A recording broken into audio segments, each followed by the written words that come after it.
Hello there, everyone. Welcome to Judging Freedom. Judge Andrew Napolitano here, my new podcast, where I get to think whatever I wish and say whatever I think and speak to all kinds of people, friends and foes, mostly friends. Certainly today is.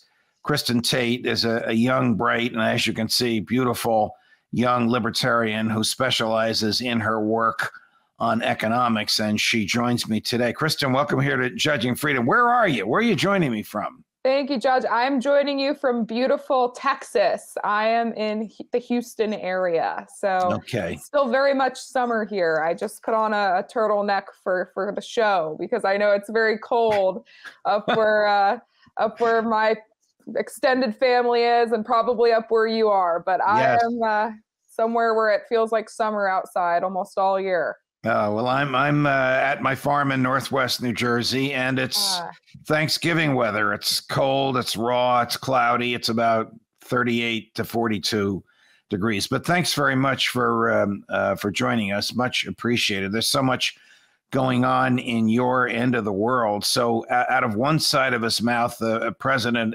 Biden is complaining about inflation, and then out of the other side of the mouth, he's praising Congress for instructing the Treasury to borrow $1.2 trillion.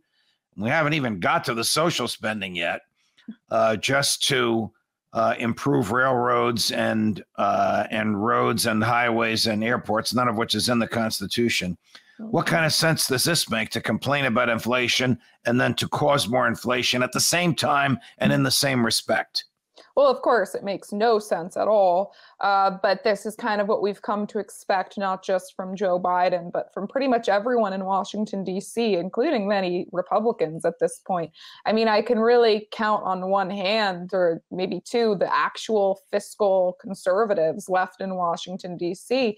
They just are completely addicted to spending taxpayer money, Judge. And, eventually there are some real consequences to this kind of spending. You can't just keep foolishly spending trillions of dollars every couple months with no consequences. The whole house of cards collapses eventually, and we're seeing those consequences now.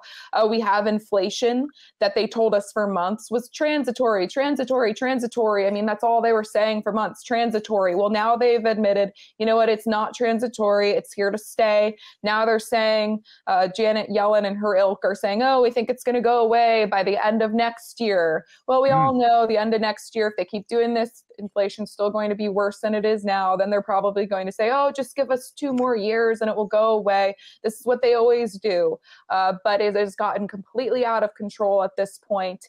And I think a lot of Americans are starting to worry about it because many Americans today, myself included, have never lived through a period of true hyperinflation. So for us, it's always been this kind of academic discussion, not very tangible, but folks who lived through the 1970s and were adults during that time, they know what could be around the corner. And it is not pretty. It can happen very quickly.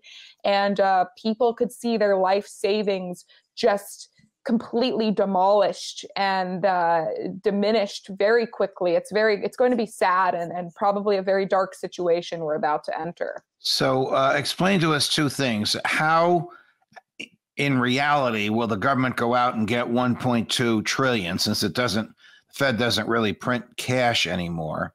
And how does the injection of $1.2 trillion from out of nowhere into the money supply raise the price and cost of everything? Well, they create money out of nowhere, like you said, and they blow it into the system.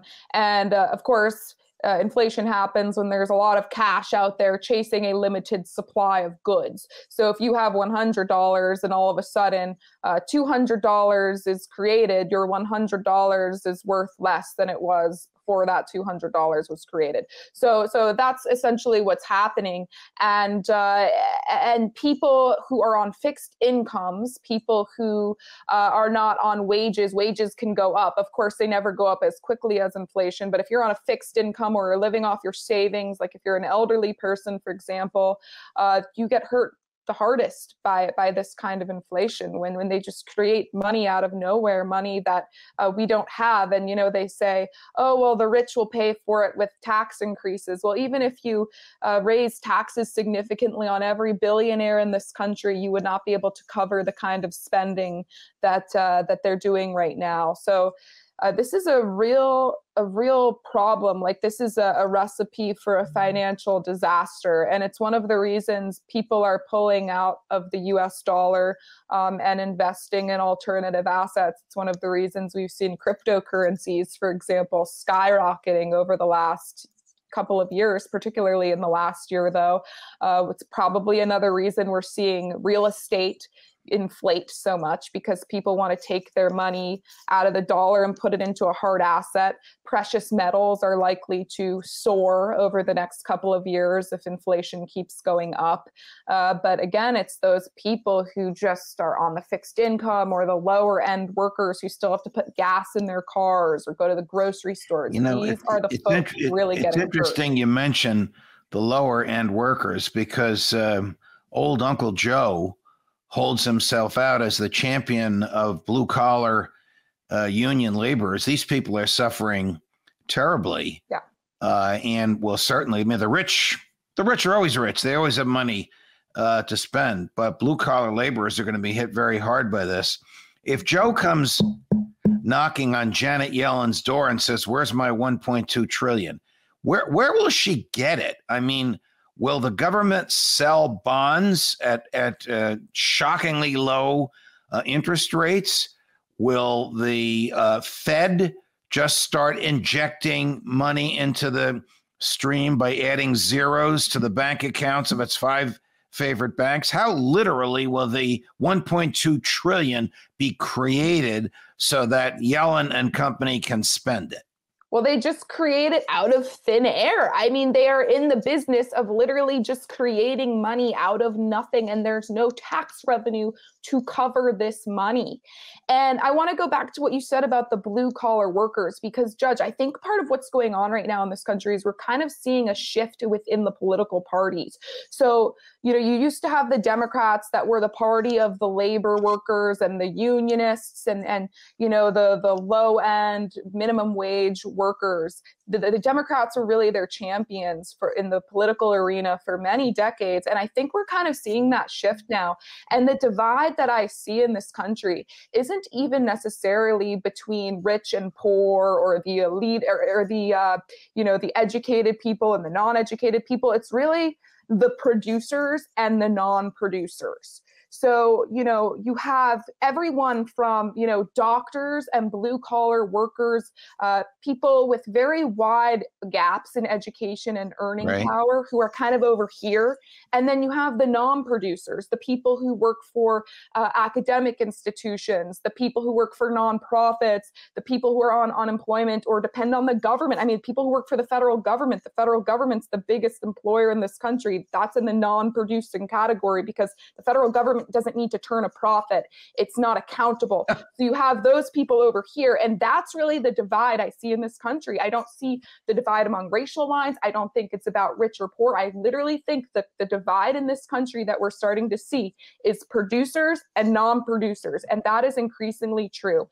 And we see the Democrats catering to those non-producers by promising, more handouts, government dependency. They want to expand the role and scope of the state. Well, and they want everyone working for the government. I want to ask you about two things. One is the politics. If I recall correctly, President Trump yearned for a 1.2 or 1.3 trillion infrastructure package, because he's of the view, as the master builder that he held himself out as being, that our roads and railroads and airports and bridges were not up to par, and he had hoped that he would have been able to steer this kind of cash into this tremendous domestic construction program, the likes of which we haven't seen since the Eisenhower years. Yet, when this thing passed, he ripped apart the Republicans that voted for it. Now, this is almost the very same thing that he wanted. He didn't get to preside over it. Doesn't have the name Trump on it. It has the name Biden on it. Is his argument just politics, or is this somehow different because the Democrats generated it than it would have been had he gotten it when Paul Ryan was the Speaker of the House. Well, Donald Trump was never a fiscal conservative. And this is part of the problem with the Republicans. So the Democrats are over here catering to the non-producers, but the Republicans aren't doing a very good job catering to the producers, right? Because the Republicans always cave every single time to the Democrats. And Donald Trump wouldn't even really, he didn't even say the right things. At least some Republicans say they want to cut spending. They say they want to cut taxes, even though, they often don't do it. Donald Trump, he never even tried to say he was a fiscal conservative. He was just, almost as bad as the Democrats. He wasn't as bad, but almost as bad as Joe Biden on the spending. So I was never in favor of these huge infrastructure packages under Trump either. And of course, let's not forget they call it an infrastructure package. The majority of the spending that happens in these packages has nothing to do with infrastructure. And we've seen all these word games they play in DC where they say, paid leave is infrastructure. Everything can be infrastructure with these people. Right. They can make the argument for anything. So let's not kid ourselves. It's not infrastructure. It's just a bunch of new government spending that will be squandered and wasted. And infrastructure is best dealt with and is typically dealt with on the state and local level. But this is, again, just another scheme to have a big government program to increase the power of the state. And politicians love passing infrastructure bills because it lets them tell the voters they are doing something. And infrastructure is something everyone can get around because it sounds great. It makes people feel good. Same with the Republicans. Donald Trump wanted to do the same thing. But at the end of the day, it's just another big spending scheme that really doesn't improve much in this country and makes us poorer. But I think it was just as bad when Donald Trump proposed it. But now I would say this is a worse time to do it because at least when Donald Trump proposed it, the economy was doing well. Correct. Right now, we really can't afford to be doing this. But the boom that you see in the economy, and of course, there was a little boomlet this morning when the White House announced that Jay Powell would be nominated for a second term as chair of the Federal Reserve. That'll create a lot of tension between the White House and progressives in the Senate. Senator Elizabeth Warren has already said she can't support him. She may have some of her colleagues. But these boomlets in the stock market, they're not real. I mean, they're caused, are they not, by artificially low interest rates? So how much longer can interest rates be so artificially low, particularly when the government is going to be doing all this borrowing? So I did a little research this morning. As of this morning, the federal debt, I'm rounding the numbers off, 28.4 trillion. As of last year, the feds collect in taxes and fees about 4 trillion. As of last year, the feds spend 6.8 trillion. And as of last year, by last year, I mean the last fiscal year, which ended about a month ago, the interest on federal debt, $500 billion, all of it borrowed.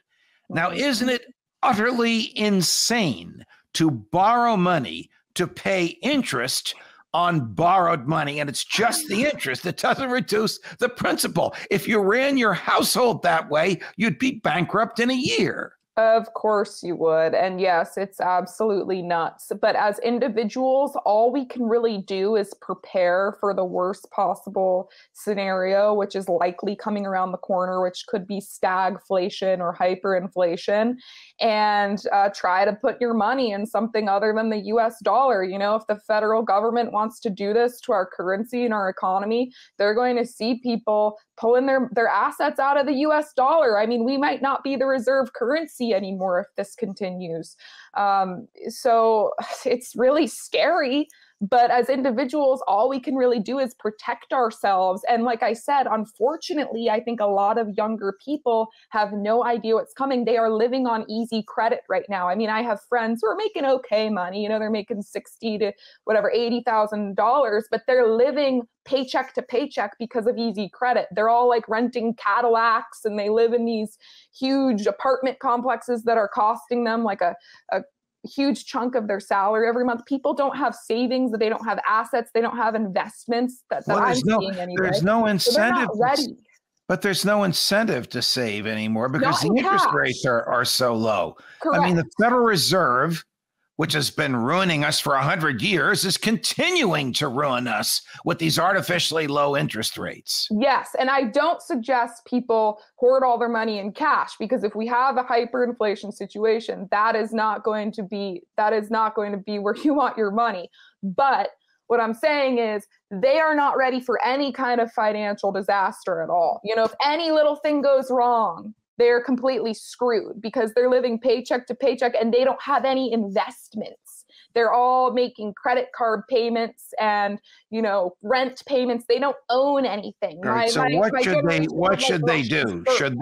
Should they own gold? Own things, own houses, own gold, own precious metals, own cryptocurrency. Anything you can own that's an asset, I think, will be very helpful in this future if we get to a situation where we do have stagflation or hyperinflation.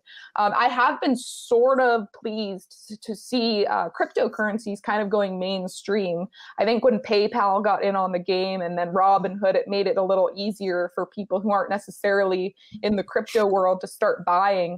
But no, I'm really into gold and silver. I mean, I know gold is kind of passé now, but I still buy it. I think it's a great asset. I have cryptocurrencies. I think just any way that you can kind of own assets, it will help you. But I just don't see a lot of preparation, really. I see a lot of people who are going to be in for a world of pain when this happens. And I think it's just because my generation has never really lived through economic hard times. Right. 2008 wasn't anything compared to what's likely coming. As bad as things are now, and bad as you predict they will be in the future, add to this another $2 trillion in borrowing by the federal government. If this crazy spread the wealth program that the progressives are pushing on the White House, that the House passed almost along a party line vote the other day, if that ever becomes the law. Well, I think a version of it probably will. They say the Senate wants to pass something by Christmas. You know, obviously you have Joe Manchin and the moderates of the Senate with all the power, and Joe Manchin saying he doesn't want paid leave and that social spending package. So they'll probably make some changes to it and then send it back to the House. But no matter what they pass, it's just, we can't afford any of this stuff. Don't they know that all this stuff is more cash chasing the same amount of goods, and it will make inflation, and your dire prediction, make your predictions come true, but it'll make inflation worse. They don't care. They want the political win of saying we're doing something. And then guess what, Judge? When everyone gets mad because inflation hits, guess how they'll respond? By doing this again. And I can guarantee you right now, when hyperinflation hits, probably next year, when it gets worse than it is now, they'll say, well, this is why we need to pass a historic bill to do like food expansion to help families put food on the table and housing expansion. And they'll pass another one of these things, giving people money to, you know, pay their rent and put food on the table, which sounds great, but this is all because of similar spending that got us into this problem. So they'll use the problems created by government spending as an excuse to just pass more government spending bills. This is how it always works, but they don't care about the reality of the situation. They don't care about the inflation. They just want the political win of saying they are doing something, and then they'll deal with the consequences later by trying to pass more government spending. And at the end of the day, everyone's going to be more poor. More people are going to be dependent on the government. The private sector is going to keep hurting.